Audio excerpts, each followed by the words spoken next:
Olá, querido irmão em Cristo Jesus, que a graça de Deus seja abundante em sua vida.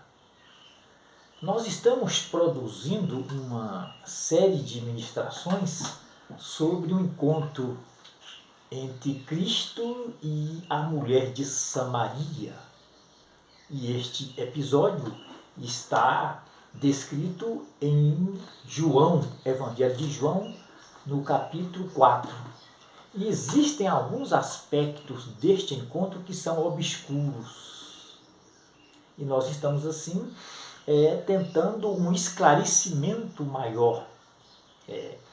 E um desses aspectos obscuros é exatamente a falta de comunicação que havia entre judeus e samaritanos. A mulher fez esta afirmação: não há comunicação, eles não se falam, judeu não fala com samaritano. Quem foi o povo samaritano? De onde este povo veio? Quais as raízes históricas? As raízes históricas deste ódio ideológico, dessa intolerância política e religiosa, dessa falta de comunicação. Bem, o povo, o samaritanismo, eu diria que foi um grupo étnico-religioso mestiço. Étnico-religioso mestiço.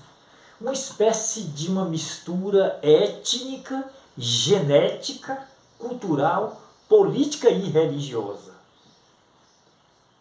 Eu diria que os samaritanos surgiram no período da monarquia dividida, porque logo depois da teocracia veio a monarquia. Foi uma transição na história, né? Na história. Monarquia e teocracia. Teocracia é o governo de Deus, monarquia do homem. E a monarquia teve dois períodos, né? A monarquia unida e a monarquia dividida.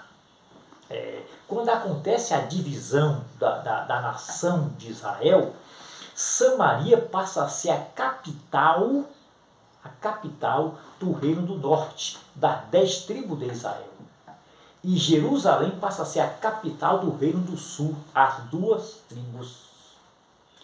E um monarca chamado Jeroboão, ele assumiu a liderança do reino do norte, das 10 tribos de Israel.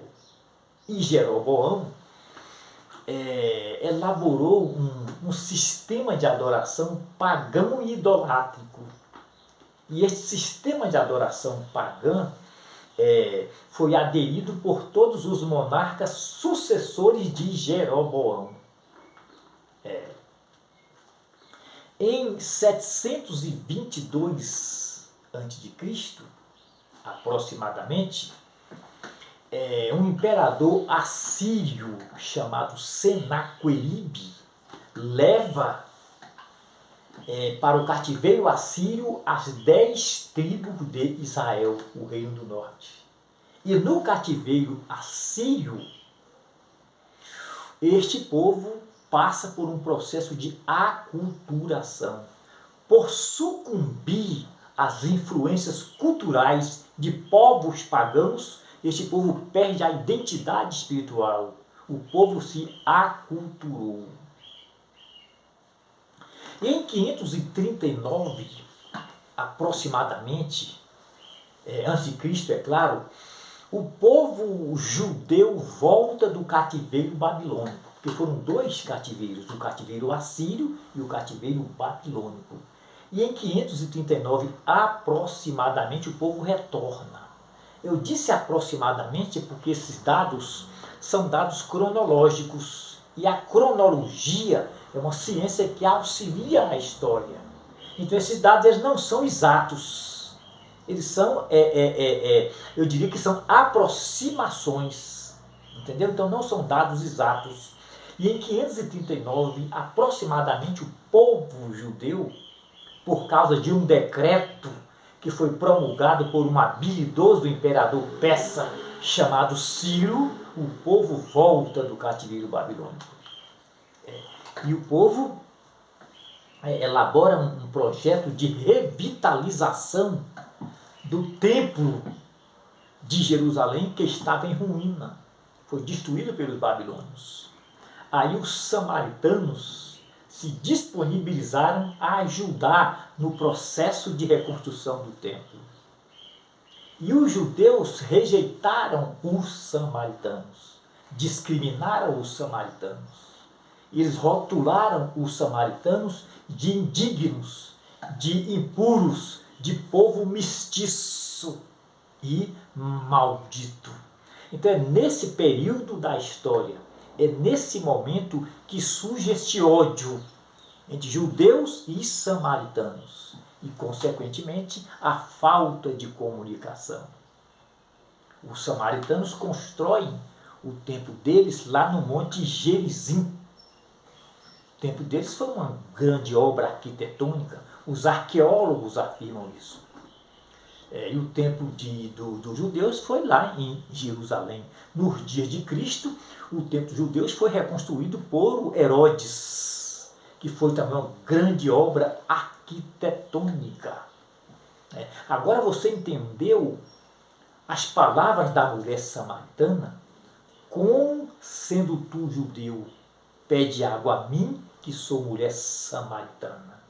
Os judeus não se comunicam com os samaritanos. Fontes historiográficas afirmam que o poço de Jacó, ou fonte de Jacó, foi uma escavação arqueológica numa montanha sólida. E este poço tinha muitos e muitos metros de profundidade. E este poço tornou-se um grande patrimônio histórico, uma grande obra arqueológica. E era fonte de renda dos samaritanos. Suprir as necessidades dos samaritanos. Era base da economia dos samaritanos. Os samaritanos tinham um costume cultural de vir buscar água no poço sempre pela manhã, porque eles não se comunicavam com os judeus, então para evitar encontrar com os judeus, né, eles vinham sempre pela manhã. Mas a mulher quebrou esta cultura. Diz o texto que ela veio ao meio-dia. E foi aí que ela foi surpreendida. Ela ficou maravilhada, fascinada com a atitude de humildade de Jesus. Quando ele ouviu a voz de Cristo, acredito eu que a voz de Cristo penetrou no mais profundo daquela mulher, no âmago do seu ser, quando ele disse, dá-me de beber.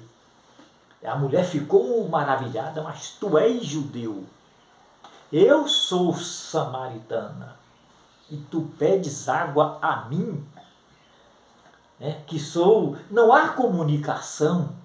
Queridos, aquele encontro com Jesus levou aquela mulher a resgatar a alegria de viver. Aquele encontro deu sentido à vida daquela mulher. Quebrou, ele veio exatamente para quebrar aquela contenda política e religiosa.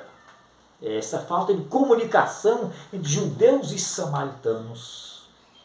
E você observa que a primeira visão que aquela mulher teve de Cristo foi de judeu. Tu és judeu, pede água a mim que sou samaritano. No decorrer do diálogo, ela desenvolveu uma segunda visão. Vejo que és profeta.